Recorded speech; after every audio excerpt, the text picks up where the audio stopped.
to the What Really Happened radio show. Because World War III is a really bad idea.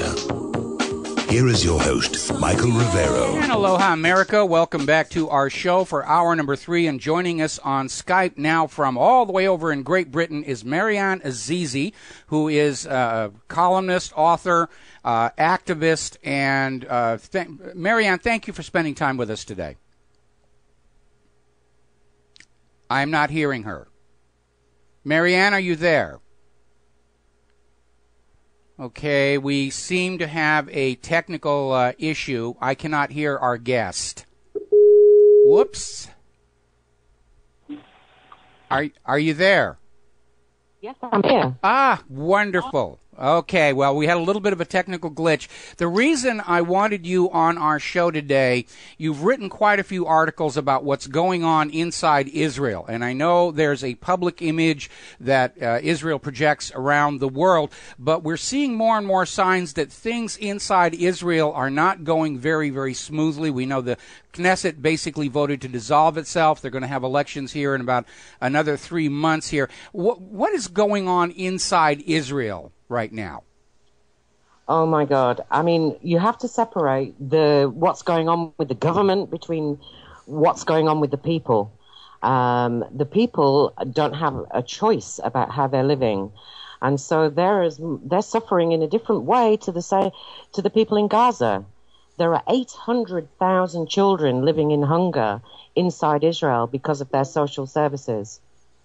Wow. American funders are actually making money by stealing children and making money from the government by keeping them in institutions. There's a lot going on inside of Israel. Well, we've certainly seen a lot of that here in the United States, where these various child protective service agencies' budgets depend on grabbing kids and having them under some kind of care.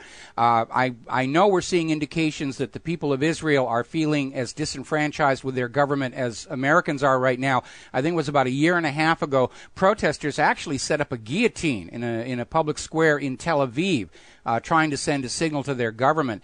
And I know a lot of people tend to view Israel as this homogenous country where they do have a very high standard of living when it's averaged over the entire population. But Israel, I think, is suffering from the same kind of wealth inequality that the United States is, where all these vast sums of money that are being poured into Israel are being kept at the very, very top, and ordinary people in Israel, including the survivors of World War II, are just living in absolute poverty. It's true. The average income there in sterling is about £800 a month. That's the average money that they're earning. So how can they expect to be living the lifestyle that you imagine?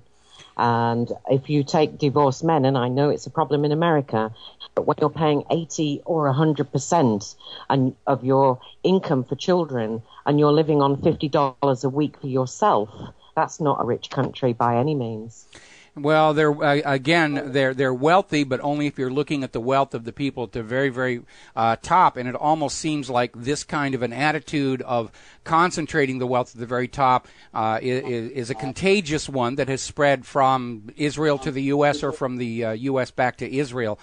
And what are some other examples of social services for the ordinary Israeli people that just are not doing the job? One of the worst things that I've been hearing since I came back from Geneva in September is that when people in poverty go to the welfare state and ask for help, they sign a document that says they're needy. Behind that document, what they're not aware of is they've just relinquished their children to the state. So within days of being relieved, they suddenly have their children removed from them by the American private institutions, who then remove the children and in many cases are putting them on medication. The likelihood of seeing your child again is very low. And that's what they do when they're trying to get help from the welfare state, which is it's not a legal system because, as I told you in the past, the law in Israel is arbitrary, especially family law. 85,000 children this year are in institutions from parents and are not able to see them. That can't be right. No, that can't be right at all. And 85,000, that's a huge number when you consider how small Israel really is. It's about twice the size of New Jersey. And it does seem that Israel is suffering from a lot of the same institutional ills that we're seeing here in the United States of America. And for you telling me that these are American concerns that are there in Israel carrying out these kinds of actions, it does seem like there's a lot of cross-contamination going on there. Are allowed to name a name? I mean, I have information from an activist and journalist in Israel this week naming an institution, arrested but fortunately freed. But there's a Jerusalem organization, American, who are claiming that the cot deaths in Israel, 40% of them were actually murdered. And this is based on their own reviews in order to be able to take the children in and get £3,000 sterling, what's that, $5,000 per month per child for having them in their institutions. And this research is only from them. Well, I mean, it's shocking, isn't it? Well, it is shocking. And when we tie into that the fact that Israel is one of the world's worst offenders in the field of human trafficking for sexual purposes, I have to wonder what else is going on with these children that have been taken away from their families.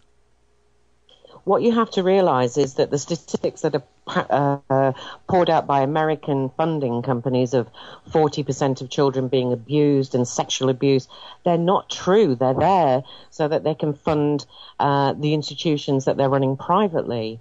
To say that Israeli children are 6 to 10 times more at risk than any country in the world is ludicrous. It's a lot of it is propaganda.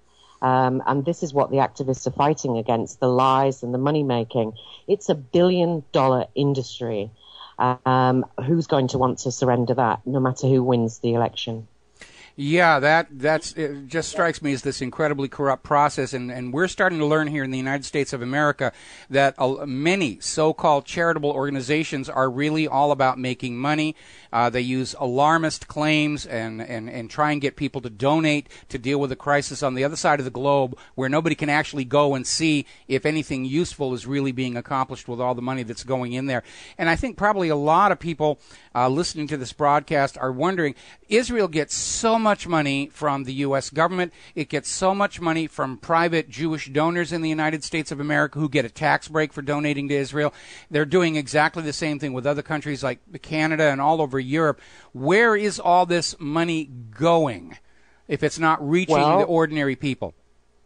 The money is going into funding the 20 or 30 or 50 institutions that these charities are setting up in order, and I quote the words of the activist in Israel and the journalist, he says they're snatching children, they're kidnapping children for profit. His words, not mine, and he's been arrested for saying that out loud. I'm currently setting up an NGO in England on their behalf because the NGO in Israel can't have freedom of speech. So we're setting it up as a UK charity. The only deaths I currently had since the interview I did yesterday of American Jewish settlers. The Israeli people are very grateful for having a voice because they're not the government. We must separate the government from the Okay, I'm in agreement. I'm in agreement with you on this, and I'm sorry to cut you off, but we're coming up on a commercial break. We're having some signal problems from your end, like maybe a loose headphone jack or something, where you keep cutting in and out. So when we're on this commercial break, if you could like jiggle all the little plugs and connectors and see if we could get back, or it could be that somebody's interfering with the signal between Great Britain and here in the United States. But we're going to take a break for commercials. We're going to be gone for about 4 minutes. When we come back, we'll be talking with Marianne Azizi about the deterioration inside Israel, and I'm fully in agreement. We need to separate what's going on with the ordinary people versus the crimes of the government, whether it's Israel, the Middle East, here in the United States of America, especially with this huge torture scandal. We'll be right back.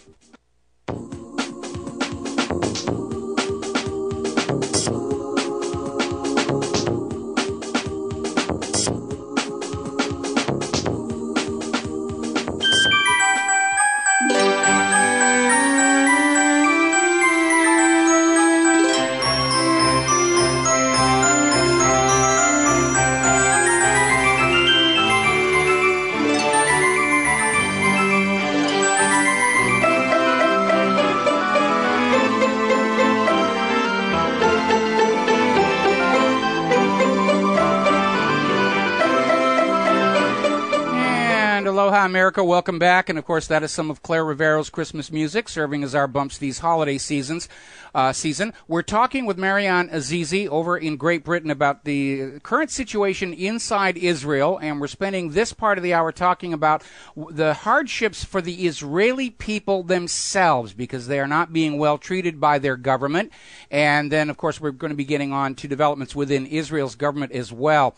But I think it's probably going to come as a bit of a shock to a lot of people that just how badly the government of Israel is treating their own people. We're certainly used to the news about how bad the government of Israel is treating the Palestinians or the Syrians or the Lebanese, but to see this government have this callous disregard for their own population, on which their legitimacy as a government is at least in part founded, that's a little bit of a revelation. What are some other examples of what's going on to the ordinary people in Israel that you can think of? Okay, Michael. As you know, there was a war, Gaza, with Gaza only a few months ago. At least that's what we call it, don't we? A war. In Israel, the government don't use the word war. They call it operation. Have you noticed everything's an operation? Well, I remember here. The reason for that. Are you aware of the fact that they've never called anything a war? Yes, and we do the same thing here in the United States. It's called a police action or an intervention. They're only just now recently getting back to admitting when they're invading a country that it's a war. The reason in Israel they don't call it a war is because they would actually have to compensate their own people, say in Tel Aviv or the occupied territory, for any attacks that they had on themselves. They would also have to compensate the soldiers who are going in to fight this operation. Those men are being crucified by their bailiff, their homes taken, their property taken, and their fights for their country.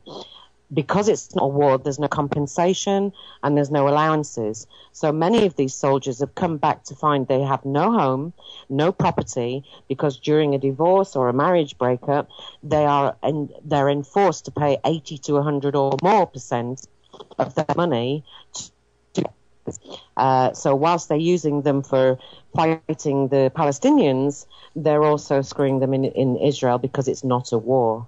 I can't believe that they can use all these people to fight and then kill them when they get back. 500 people this year have committed suicide already from poverty and abuse from the welfare system. Well, there's another dimension to Israel's calling this an operation, because if they call it a war, then by implication they're fighting another nation state. And of course, Israel is still trying to deny Palestine statehood, and they're going to very great lengths, lobbying Europe, all these countries that are voting to recognize the Palestinian state. Israel is definitely out there trying to somehow reverse that and take the position that only Israel has the right and authority to say when Palestine comes into existence, which of course means absolutely never. Absolutely never. Although, if I go back 20 years, the Israelis were quite happy in harmony with the Arab population.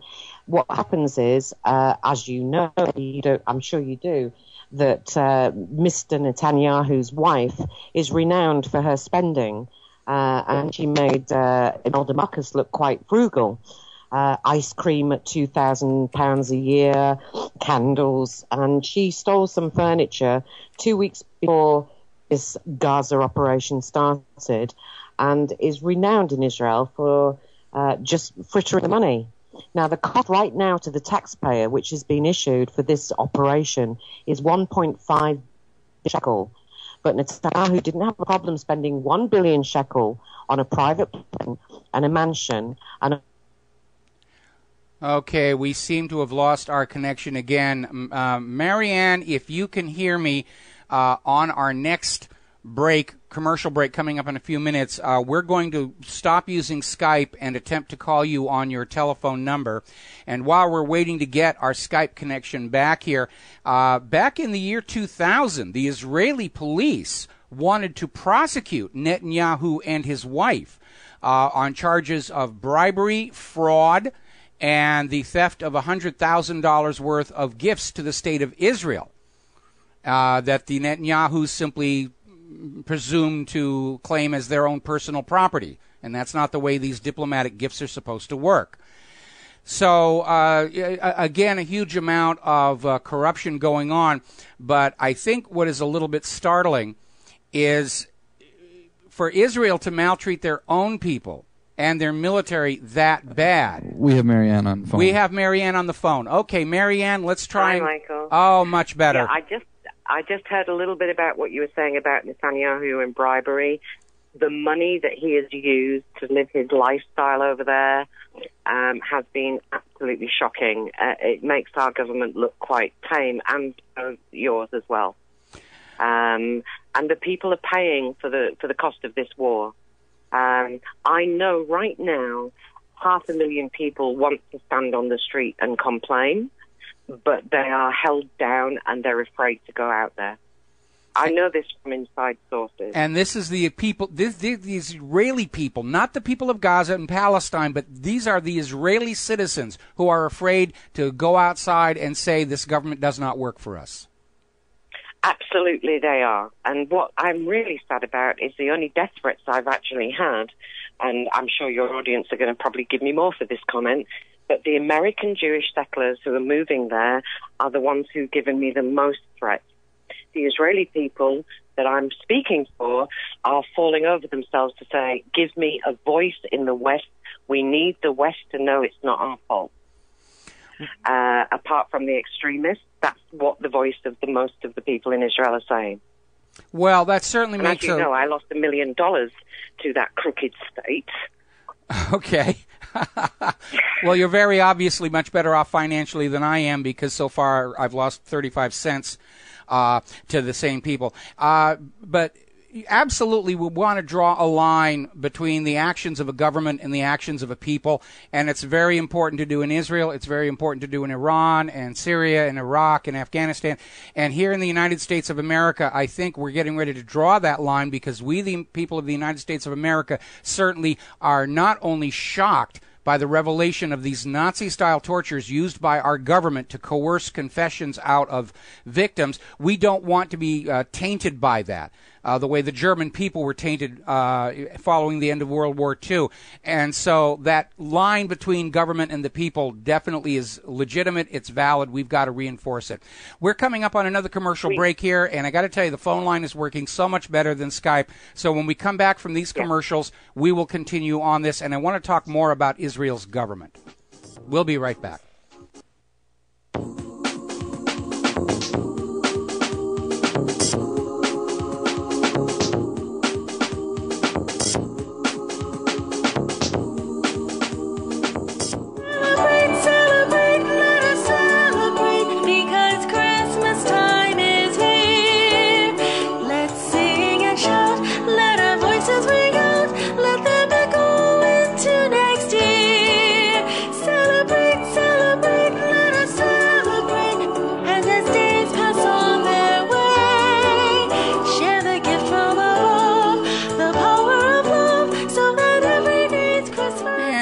America, welcome back to the show. We're talking with Marianne Azizi about goings-on in Israel and Palestine, and I want to switch the focus from the people of Israel to the government of Israel. Now, over here, we're aware that the coalition has pretty much fallen apart. Big sticking point was the National Identity Bill.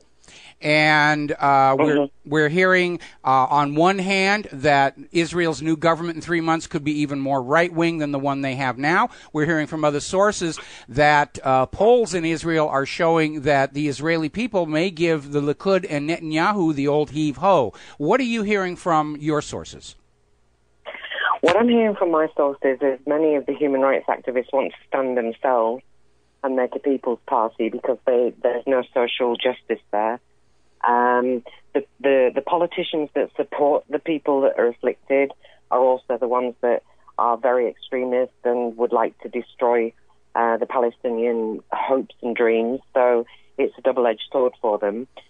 Zippy Livni, who has the ear of the international community, was the welfare minister for the last 6 years and has driven men, women and children to their deaths. So it really is a tough one for them. Right now, I'm told 80% of people don't know who to vote for. Well, they really just don't know who. Well, we've got, again, a similar situation in the United States. The party machines. And in the UK. Yeah, will simply kick out anybody who's going to upset their little game here. We saw that in 2008 and 2012 with Ron Paul, who had more grassroots support than any other candidate, and he was systematically excluded by the party machine. He was blocked out by the media. By the time you get to the ballot box, you're having to choose the lesser of two evils, and so I can certainly empathize with the frustration of the Israeli voters. I empathize in the sense that you and me are funding this country. I'm not funding you, and you're not funding me, but we're both funding this country, who is claiming to be a democracy. We have a vested interest in being able to be allowed to talk about it, especially given that, I had a husband once that was a human being. I'm getting letters from Americans who've been trapped in Israel, who can't go back to Israel, but their tax dollars are still funding its existence. Let's get the word existence right, because there's no life there. It's called an existence, their right to exist, and they've really exerted that right. Well, that phrase, the right to exist, is a big sticking point here, because if Israel would simply grant to Palestine that which it demands for itself, a right to exist, all of this conflict and bloodshed could have been avoided for the last 60 years. But there's a very obvious double standard of we want what we want, but you're not allowed to have it, and that really is the root cause of all the upset all over the Middle East. It is, and also because there's no social justice and all the money's being piled into propaganda and imaginary wars, then of course the people themselves are paying the price for something they didn't ask for. It is well known in Israel that those murdered teenagers, shoot me now, a lot of people knew they were already dead, and yet they fueled the fire for 2 weeks to justify their actions. And that's common knowledge over there. Yes. By those who are aware. So what's happening is that they are doing exactly what Iran do. They're oppressing their people to keep justifying their victimization. Yeah, that is kind of a double standard for the government of Israel to be trying to portray itself as the world's premier victim society. At the same time, they are victimizing not just the Palestinians, but apparently their own people. And at some point, you had this wonderful article, Israel Implodes as the Coalition Collapses, where you're sort of brushing up against the idea that Israel's government, like that of the U.S., may be in the process of self-immolation. Absolutely it is. And I found during the conflict that all the men that I was trying to support, the women who were asking for Western voices, suddenly turned on me because they were back to their patriotic desire to survive. And that's the brainwashing that goes on. They're a messed up people. Given the fact that a minister of the education only a few months ago went on children's TV and said, kids, you need to take Ritalin. That's what you should be doing. And children are put on Ritalin at the age of 3+. Oh, boy. Now, that medicated group of people become soldiers. And so the brutality of what's happening with their neighbors is increasing because of the social injustice inside. But no one outside cares because they lump the people and the government as one, and that isn't how it is. No, that's an important point that we need to make, and it's one that we do make here, and we've been saying it for a very, very long time, that we should not judge the people of Israel for the actions of Israel's government. We shouldn't judge Muslims for the action of al-Qaeda, whoever that ultimately turns out to be. And I certainly do not want the world judging all Americans on the basis of the U.S. government's use of Nazi-style tortures on people, where even the commandant of Abu Ghraib said 90% of these people are completely innocent of wrongdoing. They don't have any information that we need, but they're still being tortured. And I don't want future generations of Americans to have to hang their head in shame about that. So, yeah, keeping that division, when we talk about a country like Israel, we're talking about the actions of a very tiny group of people called the government, not the Israeli people as a whole. And we're also talking about a country which uses freedom of movement on both sides, both Palestinian and Israeli, to control their people. And right now, anyone who has a debt, whether it's £1 or £1,000, is prevented from leaving the country. It's an automatic thing to stop them from leaving. No other country in the world operates on that basis, to stop you from even having a holiday. Well, actually, they're starting to consider they're starting to consider that here in the United States. Consider, but not actually act upon it. The idea of taking someone's freedom is to actually murder them from the inside. If I wouldn't let you cross the road forever because I decided so, you would go crazy after a while. And the average suicide rate of being captured in Israel is 20 months. And there are Americans being captured and held in Israel, and it's on your government travel warning page. So people should be aware that if you go there and you have domestic connections, you might not get out. It's not the same in America or England. So what do you expect people to behave like? They're caged animals. And their children are being taken away, and their rights are being taken away, and they can't afford to live. So they're bound to get angry when they go to war. Yeah, I can definitely see that. I'm a psychologist. I can see the connection, and this is what gets me my death threats, is there is a connection between how you treat your own people and how they then behave to the neighbors. And the Palestinians, yes, they have warmongers in there. They're angry, but a big part of those people don't want to have a war. Neither do the Israelis, but they are forced into war, and they're forced into the army. And they're disenfranchised, so they're going to take it out on a Palestinian, aren't they? Yes, they are. They very much so. We're seeing the same thing here in the United States, where the polls show the American people are overwhelmingly opposed to all of these wars that the U.S. is now in, something like 17 foreign countries, plus the coup d'etats, the overthrows. Americans are opposed to our continued sending of all this money to Israel's government, and now we're finding out that the ordinary Israeli people are not benefiting at all from this vast amount of cash. They don't see one penny. Yeah, and that... They don't see what... Your American teenagers are having very good holidays, and they're being shown wonderful images of how gorgeous Israel is, and all the cafe mentality and everybody out in the streets, but it's not like that. I was only in Geneva 2 months ago, and the Israeli delegation turned their back on my colleague who said, I have a child who's been continually burned and abused by his mother, and I can't remove him because your law says the mother is okay. And they shrug their shoulders and walk away. And this is going on every single day. Okay, well, we got to take another break for 4 minutes of commercials. We'll be back with the last segment of our program and Marianne Azizi after these few words.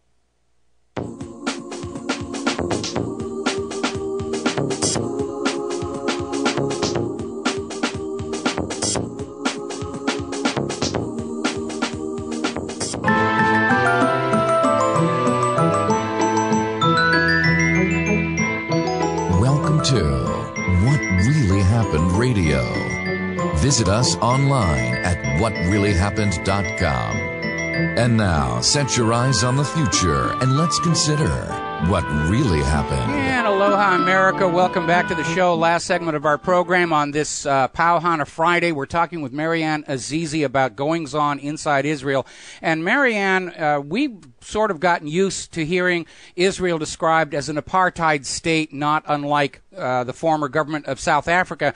But in South Africa, the white population as a whole were treated with tremendous privileges, while the blacks, of course, were kept down. And the image that we're getting of Israel from what you're telling us is that Israel's government is keeping everybody down, Israeli, Palestinian, and just trying to go on acting like this is all perfectly normal. And it does sound like the ordinary Israeli people are suffering under a tremendous amount of hardship and repression. The money that is siphoned out of our pockets to give to Israel is certainly not reaching the Israeli people. It's fueling the war machine.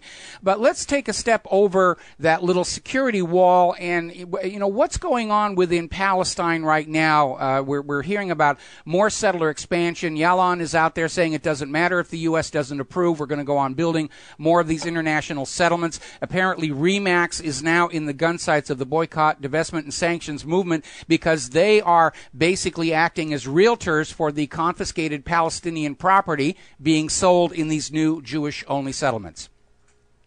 Well, one of the problems with BDS, and I lived in Margaret Thatcher's day, I'm old enough to have been there, is that she wouldn't sanction the South Africans and hurt the ordinary people. And I'm all for the BDS movement culturally, but I'm not sure that the BDS is actually having a good effect because Recently, they did close a site, but it was moved to the Negev, which means the Bedouins are going to be displaced. So ordinary people will suffer from certain aspects of BDS. What's needed is the Mandela approach, the face-to-face, I'm sorry I killed your wife, I'm sorry I killed your brother, and people to find their way forward. And there is no leader right now to be able to do that because everybody's blaming each other for 5,000-year-old history. And we are where we are. We have to move on from today, not from 5,000 years ago. And I reiterate that the Americans who are settling there are costing Israel a fortune in defending them. Well, they're not only defending them, but I understand the Israeli government is offering cash inducements for people, for Jewish people to move to Israel. They offered huge amounts of money to the Iranian Jews to come to Israel, and the Iranian Jews basically said, no, we're actually quite happy here. Which was a tremendous political embarrassment for the government of Israel. But, Israel goes on spending this money because they turn around to the United States and say, give us the money because we've got to spend it defending these illegal settlements on Palestinian lands. And unfortunately, our government is completely controlled by Israel's interests right now to an embarrassing and humiliating degree. And you're absolutely right. And if you ask a born Israeli, somebody who was born there, they don't have a very strong affiliation to the American settlers who often don't speak the language. They live in their own communities, and the Israelis are fed up, and the Americans feel the Israelis are too negative, and they need to be more grateful for the land of milk and honey. So it is a difficult situation. I mean, that's why I wrote my book, and I will be writing another book about the activists who are working very hard there to get social change and to get peace. Because everybody wants a decent life. Nobody wants this.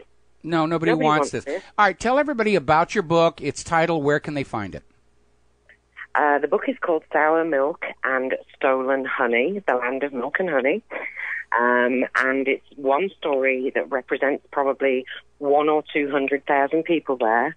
And that's how the mental disintegration of social injustice either causes you to be a criminal or take your life because you're a prisoner in that country and forced into believing it's the only place to live. It's available on Amazon.com. You can download an app to get it on iPad or Apple through that media or Smashwords. And that's where it is. And I will not, if they kill me, I'm going to keep doing this.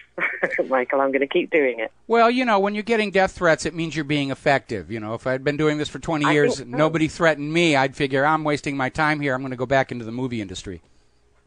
Oh, okay. Well, maybe we should make a movie about what's really happening then. That would be good. Count on me. We'll all support, the campaigners instead of the politicians one day. Absolutely. All right, we're down to about 5 minutes here. What else would you like to share with our listeners? I'd be interested to get, if you could at some point later on give me the views about whether the people who are listening to you actually believe any of this, and they really believe that the Israeli people are sitting in poverty. When 250,000 children are homeless, 800,000 are starving, and then you add that to the children in the Gaza area, how many kids are starving for this government's policy? That's what we should be looking at, not what the politicians want or don't want. There are over 1.5 million children who are hungry and will go to war to get justice for their parents, and this is wrong. Well, I think a lot of people are going to be ready to listen to what you're saying because of what we're seeing here in the United States, where until recently we were supposed to be the world's strongest economy, and yet we have, massive child hunger, child homelessness in this country, and we're seeing this growing disconnect between the haves and the government and pretty much everybody else.